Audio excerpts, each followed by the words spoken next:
ముఖ్యంగా నిన్న మీరు కొంచెం భావోద్వేగానికి గురయ్యారు. అలాగే 10 రోజులు స్ట్రీట్ ఫుడ్ అనేది ఆపేయడము మీకు ఒక రకంగా ఆర్థిక నష్టం అనుకోవచ్చు. సో మీరు అప్పుడు ఎలా ఫీల్ అయ్యారు?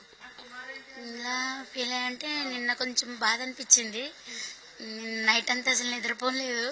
ఎందుకంటే ఫుడ్ అసలు దింపని లేదు, ఆపని లేదు. నిన్న అంత ఫుడ్ వేస్ట్ అయ్యేటప్పటికి కొంచెం బాధ అనిపించింది. అట్లా అంటే ఆ అన్నం కోసమే కదా మనం ఇదయ్యేది. అట్లా చేసినప్పుడు కొంచెం బాధ అనిపించింది.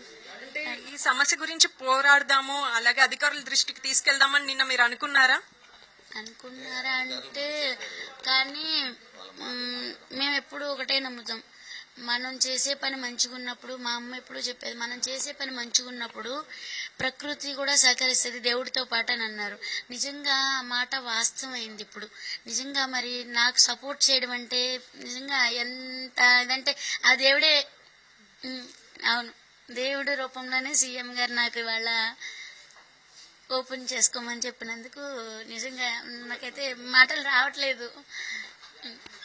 అంటే మీరు నిన్నేమనుకున్నారు? అంటే సడన్ గా ఇలాంటి షాకింగ్ న్యూస్ తెలిసేసరికి మీకు అక్కడ పబ్లిక్ కూడా సపోర్ట్ చేశారా?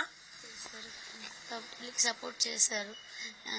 అంటే అదేంటి ఎట్లా ఇది చేయటం ఏంటని చెప్పి ఇది చేస్తే పబ్లిక్ ని కూడా నేను ఒకటే చెప్పాను, నాన్న ఏదైనా సరే ఫిజికల్గా వెళ్ళకూడదు నాన్న, తప్పు. ఇప్పుడు మనం చేసేది తప్పు. అంటే రోడ్డు సైడ్ రైట్స్ అయితే మనకు లేవు, కానీ మనం గవర్నమెంట్ని కూడా మనం ఇచ్చేయాలి. ఎందుకంటే వాళ్ళు మన కొట్టేదనే కాదు, వాళ్ళకి వచ్చే సమస్యలు కూడా వాళ్ళకు ఉంటాయి కదా. మరి పబ్లిక్కి అంతరాయం కలిగిస్తే మరి అది తప్పే కదా.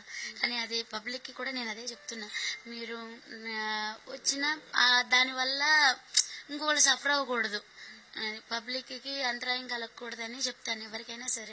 అలా ఇంకోసారి కలగకుండా ఏదన్నా కొద్దిగా అక్కడ అంటే పార్కింగ్కి అటు పక్కన పెట్టుకోమని చెప్తున్నాం. కానీ ఆ క్రౌడ్లో అసలు మేము చెప్పేది అర్థం కావట్లేదు, ఎవరేంటి అనేది మాకు అర్థం కావట్లేదు. అసలు బయట ఏం జరుగుతుంది అనేది కూడా మాకు తెలియట్లే.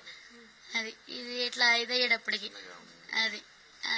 అంటే గతంలో ఇలాగ జరగడం మీకు ఎప్పుడన్నా ఎదురైందా? అంటే ట్రాఫిక్ పోలీసులు వచ్చి కొంచెం మీ స్టాల్ ఆపండి, ట్రాఫిక్ ఇబ్బంది అవుతుంది అని చెప్పారు ఎప్పుడన్నా? చెప్పలేదు అసలు. ఇప్పుడు ఈ 1 ఇయర్ నుంచి అయితే ఎక్కడా లేదు. 1 ఇయర్ నుంచి అయితే 1 ఇయర్ బ్యాక్ మాత్రం ఇదే ట్రాఫిక్ గురించి అప్పుడు అన్ని స్టాల్స్ తీసేయడం జరిగింది.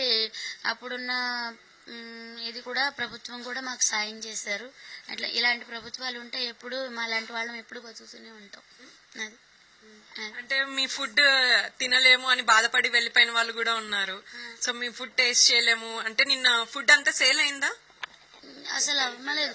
అంటే ఒక గిన్నె దింపాము, ఒక చికెన్ డబ్బా, ఫ్రై డబ్బా ఒకటి, కర్రీ డబ్బా ఒకటి దింపాము. ఈ లోపల బాబుని కొట్టి తీసుకెళ్లిపోయారు. వ్యాన్ తీసుకెళ్లిపోయేటప్పటికి బాధ అనిపించింది. అది తెలియదు నాకు. మా వారు అప్పుడే కొంచెం ఎమోషనల్ అయ్యారు కొద్దిగా, బాబుని అలా కొట్టి వ్యాన్ తీసుకెళ్లేటప్పటికి. ఇక దానికి కొంచెం బాధ అనిపించింది. ఇక కానీ అడిగాను, రిక్వెస్ట్ చేశాను, ప్లీజ్ సార్ ఫుడ్ అంతా తెచ్చాను, సిఐ గారితో మాట్లాడమని చెప్పారు. చెప్తే సార్ సాయంత్రం వచ్చినాక మాట్లాడతాము అని చెప్పాము. ఫుడ్ ఇవ్వండి సార్, ఈ పూటకి ఫుడ్ అంతా వేస్ట్ అయిపోతుంది సార్, ఇంతమంది ఆకలితో వచ్చారన్నా కానీ ఇవాళ తీసుకెళ్లిపోయారు బండి. తల్లిగా ఎప్పుడైతే మీ బాబు మీద చేయి చేసుకోవడం జరిగిందో మీరు అగేన్స్ట్ గా వెళ్లారు, ఎందుకు ఇలా కొడుతున్నారు అని మీరు బాధేస్తుంది కదా. అంటే అప్పుడు నాకు తెలీదును ఇంటికి వచ్చినాక అంటే నేను కొంచెం బాధపడతాను ఇదని చెప్పి అప్పుడు నాకు చెప్పలే వీళ్ళు. తర్వాత ఇది చేశారు. ఎందుకంటే నా పిల్లలే నాకు నా 2 కళ్ళు, వాళ్ళే నా ప్రపంచం. ఇంకా దాంతోనే కొంచెం బాధ అనిపించింది. ఇప్పుడు తీసుకెళ్లారు పోనీ వ్యాను, బాబుని కొట్టకుండా ఉండి తీసుకెళ్ళినా ఓకే కదా.